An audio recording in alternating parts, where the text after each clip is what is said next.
Bismillahirrahmanirrahim. Assalamualaikum warahmatullahi wabarakatuh. Perkenalkan, nama saya Abu Said. Saya merupakan mahasiswa Magister Ilmu Hukum Fakultas Hukum Universitas Mataram. Pada kesempatan hari ini kita akan sama-sama membahas terkait RUU atau Rancangan Undang-Undang Keamanan dan Ketahanan Cyber. Berbicara terkait RUU atau Rancangan Undang-Undang Keamanan dan Ketahanan Cyber ini tidak terlepas dari pro dan kontra di kalangan masyarakat maupun di kalangan pemerintahan itu sendiri. Secara yuridis, sumber hukum itu terdiri dari dua, yaitu sumber hukum material dan sumber hukum formil. Sumber hukum material yaitu sumber hukum yang berisi tentang sebuah perintah atau sebuah larangan, dan sedangkan sumber hukum formil yaitu sumber hukum yang berisi tentang bagaimana mempertahankan atau menjalankan sumber hukum material tersebut. Dalam rancangan Undang-Undang Keamanan dan Ketahanan Cyber ini, dalam pasal 6 sampai pasal 8-nya terlihat lembaga-lembaga yang mempunyai kompetensi dalam menyelenggarakan keamanan dan apabila terjadi sebuah ancaman terkait keamanan dan ketahanan cyber ini.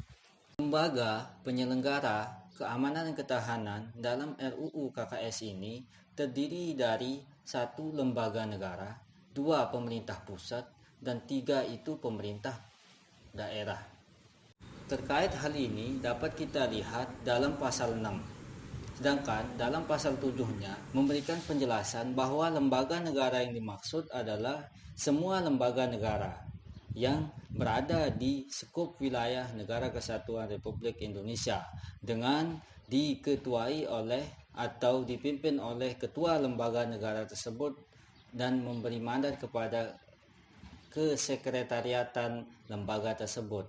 Sedangkan pemerintah pusat yang dimaksud di sini adalah terdiri dari 1 BSSN atau Badan Cyber dan Sandi Negara, 2 Cyber dalam Kepolisian Republik Indonesia, 3 Cyber dalam Tentara Nasional Indonesia, 4 Cyber dalam Kejaksaan Republik Indonesia, 5 Cyber dalam Badan Intelijen Republik Indonesia, dan 6 lembaga kementerian atau non-kementerian. Sedangkan penyelenggara keamanan dan ketahanan cyber dalam pemerintah daerah meliputi pemerintah provinsi dan pemerintah kabupaten. Dalam hal penyelenggaraan keamanan dan ketahanan cyber oleh cyber dalam pemerintah provinsi dan kabupaten dilaksanakan berdasarkan ketentuan peraturan perundang-undangan. Sedangkan dalam pasal 8 dikatakan bahwa masyarakat juga ikut andil dalam menjalankan penyelenggaraan keamanan dan ketahanan cyber ini. Rancangan Undang-Undang KKS ini memang memberikan masyarakat untuk ikut serta atau mempunyai andil dalam penyelenggaraan keamanan dan ketahanan cyber. Tetapi dalam rancangan Undang-Undang KKS ini ada pembatasan terhadap masyarakat yang menyelenggarakan keamanan dan ketahanan cyber itu. Apabila kita kaitkan dengan teori efektivitas yang dimana teori ini diartikan sebagai sebuah keberhasilan untuk memenuhi target yang telah ditentukan, maka ada 5 faktor penting atau faktor pendukung dalam teori ini. Faktor yang pertama yaitu faktor hukum itu sendiri. Yang kedua, faktor aparat penegak hukum. Yang ketiga, faktor fasilitas atau sarana prasarana yang digunakan oleh aparat penegak hukum. Faktor keempat yaitu faktor masyarakat, dan yang kelima faktor kebudayaan. Terkait faktor yang 5 tersebut di atas yang membuat teori efektivitas itu bisa berjalan sesuai dengan apa yang kita inginkan, maka faktor masyarakat di sana sangatlah mempengaruhi dalam hal bagaimana rancangan Undang-Undang Keamanan dan Ketahanan Cyber ini bisa berjalan dengan lancar. Oleh karena itu, apabila di dalam